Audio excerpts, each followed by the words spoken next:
So there was such an obsession about anything in my world, including tracking down my parents, and I did everything I could to protect both of them in that media frenzy.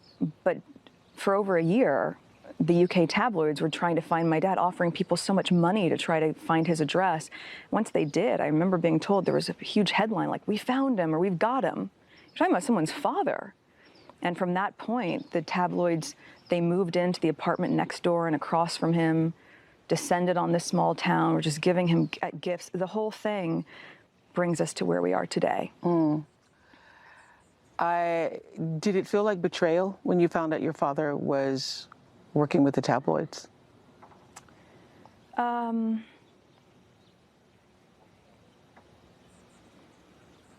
I'm just trying to decide if I'm comfortable even talking about that.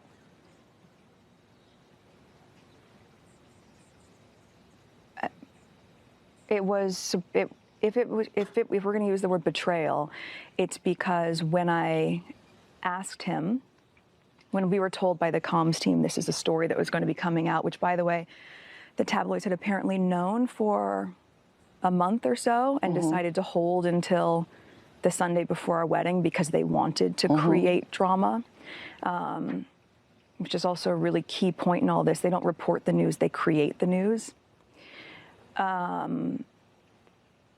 We called my dad and I asked him, and he said, "No, absolutely not." And I said, "You know, the institution has never intervened for anything for us, but they can try to go in and kill this story.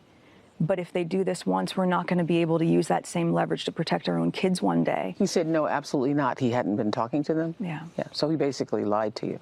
Well, and so when I said we won't be able to protect our own kids one day, and I said, so I just need you to tell me, and if you tell me the truth, we can help. And he wasn't able to do that. And that for me has really resonated, especially now as a mother. You know. Not being willing to protect you. And also me saying just full stop, if we use this to protect you, we won't be able to protect our own children one day. Well, I'm talking about your grandchildren. So I can't, I mean, I look at Archie, I think about this child, and I go, I genuinely can't imagine doing anything to intentionally cause pain to my child. I can't imagine it. So it's hard for me to reconcile that. So your father being hunted down, it seemed like you were saying in some ways that they did this to him. So I want you to be able to clarify this, that the tabloids, the media did this to him, they hunted him, but he has a responsibility in it too. Everyone has accountability. Look, they've hunted my mom down. Right. And she didn't speak to the tabloids. You've never heard her say a word. A She's word. remained in silent dignity for 4 years, watching me go through this. And Samantha Markle, your half-sister on your father's side, has written a supposedly tell-all book about you. What is your relationship with her? I think it'd be very hard to tell all when you don't know me. And I mean, this is a very different situation than my dad, right? When you talk about betrayal, betrayal comes from someone that you have a relationship with, right? And I wished I had siblings. I would have loved to have had siblings. That's why I'm so excited to be pregnant, so that Archie has someone. It was really interesting I mean, the last time I saw her must have been at least 18, 19 years ago. And before that, 10 years before that. So you all weren't close, you didn't grow up together? No. She doesn't really know you? No, she changed her last name back to Markle I think she was in her early 50s at that time, only when I started dating Harry. So I think that says enough.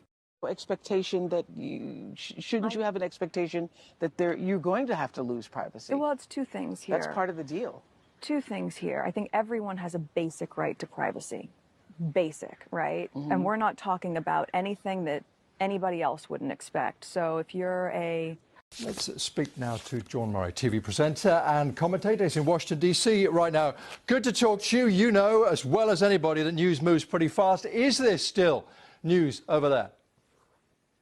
Mike, let me tell you, there's a saying that says what a difference a day makes. So all last week, there were a lot of British experts, a lot of royal experts all over American television talking about what a lot of people in the U.S., particularly a lot of the Hollywood stars that rallied behind Meghan Markle, believed was a smear campaign, that whole story of alleged bullying in the palace. And a lot of those commentators were talking about that and acting as though it was a serious investigation that was going to take place. Can I tell you that after Sunday night, those same experts were all over television talking about how damning this was to the palace, how the palace was going to have to respond, that this was historic and no one had ever seen anything like it before. Hollywood rallied behind Meghan Markle, and African-American people in particular who are still fighting for racial and social injustice in the U.S. Their story, Prince Harry and Meghan, about baby Archie and the color of his skin, that really resonated with people. It evoked so much emotion. There were parallel synergies with some of the things we're dealing with here,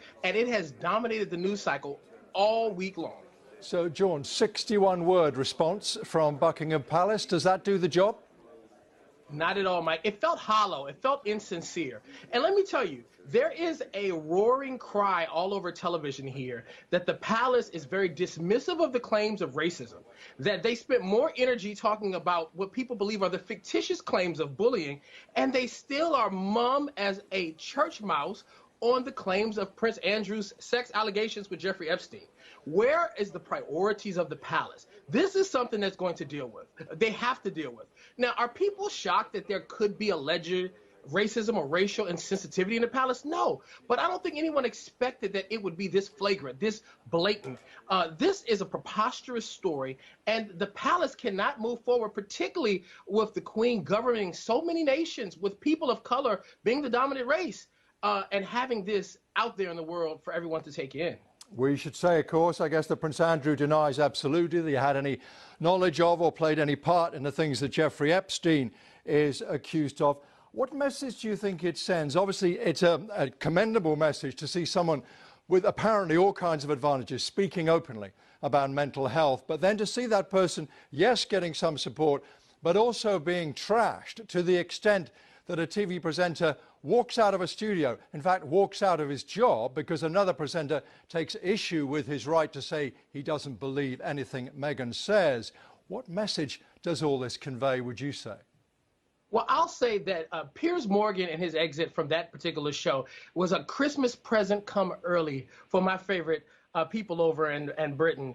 That was a long overdue situation. We know that he had a vendetta. He's angry that she never followed up after they had a personal engagement. They went out for drinks or something, and he never heard from her again. He's had axe to grind with her for a long time.